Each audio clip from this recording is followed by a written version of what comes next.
This TikToker is being called out for faking the ownership of luxury homes that she was hired to watch, turning her house sitting gig into a high-end retreat business, causing drama across an entire island community. I mean, imagine hiring someone to water your plants and feed your dog, only to discover they've been turning your home into their own personal Airbnb side hustle.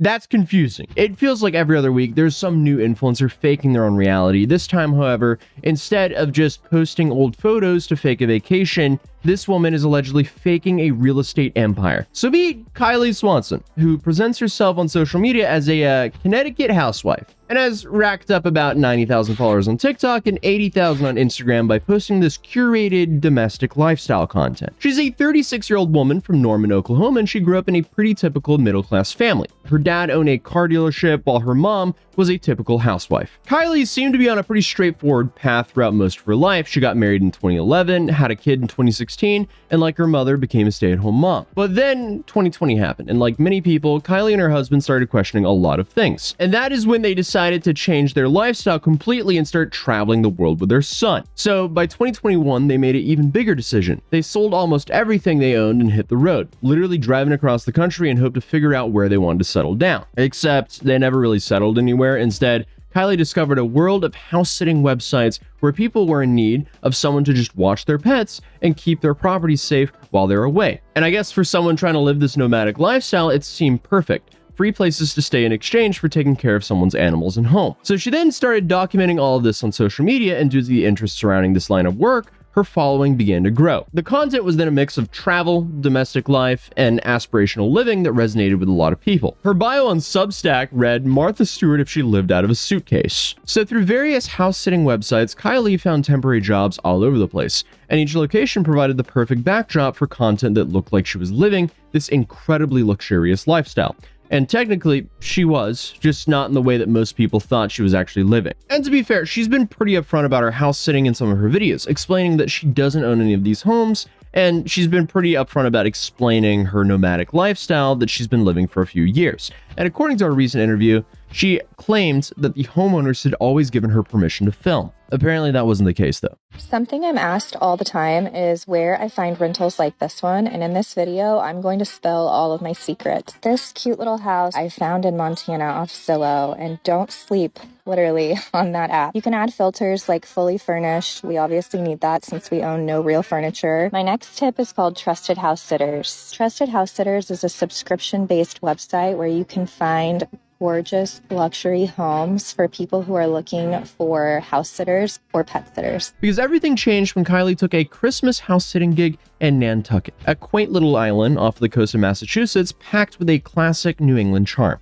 including cobblestone streets, historic architecture. It's essentially like a very exclusive island that really radiates rich and wealthy. And as you can imagine, on an island like that, where not too much happened and there's a lot of wealthy housewives with way too much time on their hands, it's safe to say word spreads pretty quickly there. But Kylie absolutely fell in love with this place. So shortly after arriving to the island in one of her initial TikToks there, she hinted at the idea of turning it into a camp experience by asking her followers that if that's something she should create, but in a tone that was so casual that it seemed very unlikely that she was being serious. It kind of felt more like a rhetorical question than anything else. I can't believe how many other people also share a dream of running away to Nantucket and starting a whole new life here. Should we have a summer camp or something? But her casual tone, however, did not stop the video from taking off, leading a bunch of people actually asking her to make it happen. And when Kylie opened a waitlist for this hypothetical camp, over 3,000 people signed up. And that's when she realized she might be onto something. So as she says in her video and further explains in the interview, her idea was that many people wanted to visit Nantucket but couldn't access it, either due to cost, lack of connections, or simply not knowing how to plan a trip out there. So she wanted to solve this problem by creating Camp Nantucket. What could go wrong? I can already see this happening. It's like Fire Festival, but for middle-aged women. And in May, Kylie signed a lease on a rental property on the island. Then in June, she launched her first Camp Nantucket experience, a 4-day retreat for 8 women at $3,800 per person. So if we do the math, that equals roughly 30 grand in revenue for 4 days, even after covering rentals, activities, food, and other expenses. It's safe to say this could quickly become a cash camp. The camp included meals with a private chef, sailing, biking, and presumably some Instagram-worthy experiences. But while the campers were enjoying their slice of Nantucket, something else was happening in the local community that Kylie probably did not anticipate. And here's where things get a little bit complicated because, well, the island isn't just any tourist destination. It's a small, tight-knit community where everyone knows everyone. And apparently some pretty specific cultural norms are not very obvious to outsiders. The main issue seems to be around how Kylie and her team approached local businesses when preparing the camp. According to multiple business owners on Reddit, they were contacted about providing services, products, or experiences for the camp in exchange for social media exposure rather than an actual payment, which is not unheard of for influencers. This is kind of the standard influencer BS at this point. Oh boy. Kylie said she made it very clear that she was running on a tight budget and said to many of them it's common in influencer culture to request discounts in exchange for collaboration. Personally, I do not like this negotiation tactic because it's just too cliche at this point, and for the business owner, there's just too much risk because it's not like they don't have bills to pay. So having this like IOU of, oh, I can bring you traffic for a small store in Nantucket on a remote island, it's not always that's too helpful. Because let's be real, we can't pay our bills with follower counts, because if you could, we would be in quite the bubble because everyone and their grandmother knows someone with a decent amount of followers on social media. Then I guess another problem was the fact that she brought in outside vendors. Apparently, Kylie hired a Pilates instructor from Connecticut instead of finding someone local, which violated what seems to be some kind of like unspoken rule about supporting local businesses. This whole island seems like it's low-key ran by HOA Karens, but hey, let's continue. But it seems like Nantucket operates on a different timeline than most places. Business owners on the island make the majority of their annual income during a 10-week summer season. So when someone asks for free services during their busiest and most profitable time of the year and brings in outside professionals to work at a local event, it really doesn't sit well with them. And during this time, the internet detective work was ramping up. People on Reddit, TikTok, and Instagram had been discussing Kylie's lifestyle content for months, questioning whether or not her Connecticut housewife persona was authentic, giving her nomadic house-sitting lifestyle. Because a user posted a thread called Kylie Swanson is pathetic that basically laid out the argument that she was just cosplaying as a wealthy housewife. Not simply because she was living out of a suitcase, since she had always made that clear from the start, but because the word housewife was being highly promoted by the algorithm back then, allowing her to keep gaining followers. I think I probably disagree in like the algorithm promoting a certain keyword. I think it's more or less that people were just really interested in housewife content back then, so therefore that keyword performed well.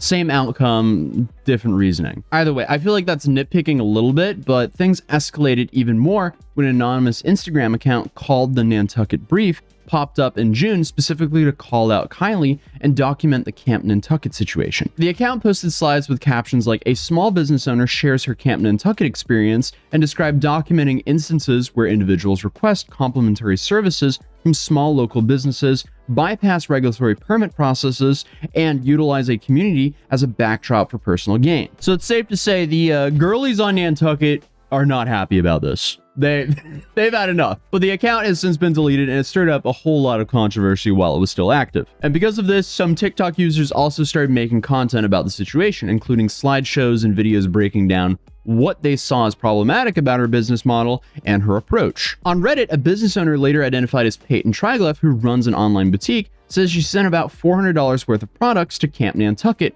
after being promised these social media features. But according to Peyton, barely any of her content was posted featuring her products, leaving her feeling like she basically wasted money and inventory on sending her these items. So apparently she's not even following through with her promises of the IOU for social media clout. And to make things even worse, apparently the camp thing didn't even have the proper permits that the island requires for special events like this. So Nantucket's director of culture and tourism confirmed that Kylie didn't secure the required permit. When asked about it, Kylie said her application was denied. So why would you go forward with doing the camp then if you were denied? I get that regulatory BS is annoying, but if you're trying to do an event and you got denied, you shouldn't do the event. Either way, though, when the media reached out to Kylie for comment, she agreed to give them an interview, and she didn't back down from the controversy at all. Kylie admitted to living in what she called a touch of delusion, which is, you know, a little bit refreshing self-awareness from a TikToker in controversy. But hey, she also defended her right to create experiences on the island, I guess even though she didn't have permits. Her take was the American dream should be accessible across the entire country, including Nantucket,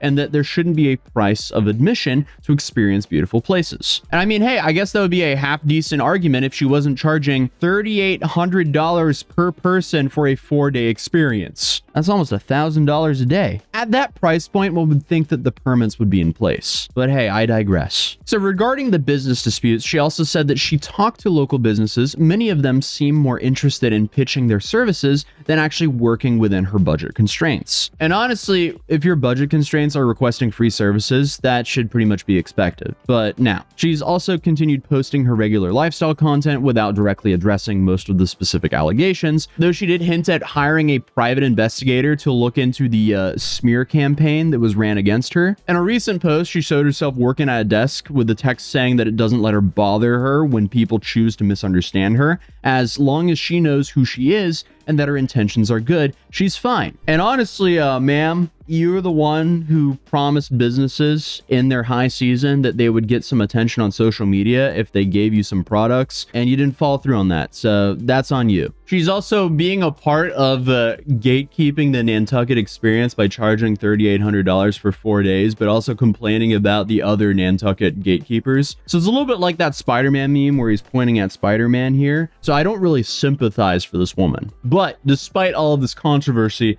Kylie's business doesn't seem like it's suffering. She mentioned landing a $33,000 deal with a wine company and talked about potentially expanding the camp concept to other locations, including the Cotswolds in England and another camp in Newport. The anonymous Instagram and TikTok accounts that were documenting the drama have disappeared for the most part, though it's unclear whether or not this is because of any pressure from Kylie or just people moving on to other topics. Now, I think it's safe to say that the whole Camp Nantucket experience could easily be turned into a fascinating case study on what happens when influencer business models meet traditional communities, and how quickly things can spiral when different groups have different expectations about how everything should work. Whether you think Kylie was in the wrong or just caught up in cultural differences probably depends on your perspective on how business should be done and what constitutes an authentic representation on social media. One thing is for sure though, she should have definitely not gone ahead with the event after being denied permission. But it's reasonable to assume that Kylie saw an opportunity to create experiences for people who wanted to visit Nantucket but couldn't afford the typical price point. But also, I mean, looking at the price point at $3,800 for 4 days, that has to be somewhere similar to just going to Nantucket on yourself. How to get to Nantucket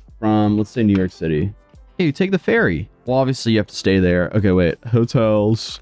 Okay, 4-star hotel, $258 a night. I'm recording this in late August, so we're still kind of in peak season, I think, right? I mean, you can definitely do this for way cheaper than $4,000 for a 4-day trip, right? So you can fly to Boston, train to Cape Cod, and then take the ferry. There might be an Uber in between here, but it should not cost you $4,000 for 4 days on Nantucket, even in peak season, unless you're going like crazy bougie experience. But I am also saying this as someone who's never been to Nantucket. I've only been to Cape Cod. Cape Cod was really nice. I would heavily recommend it. But clearly the locals saw someone who didn't understand their community and economy trying to profit off of their island during the most crucial earnings season. So to me, it seems like she was trying to make it happen no matter what they said, but she did the basic things like applying for a permit and speaking to a few business owners to maybe try to save face. But other than that, hey, if you're new here, feel free to subscribe, drop a like on this video, and I'll see you guys in the next one. Peace.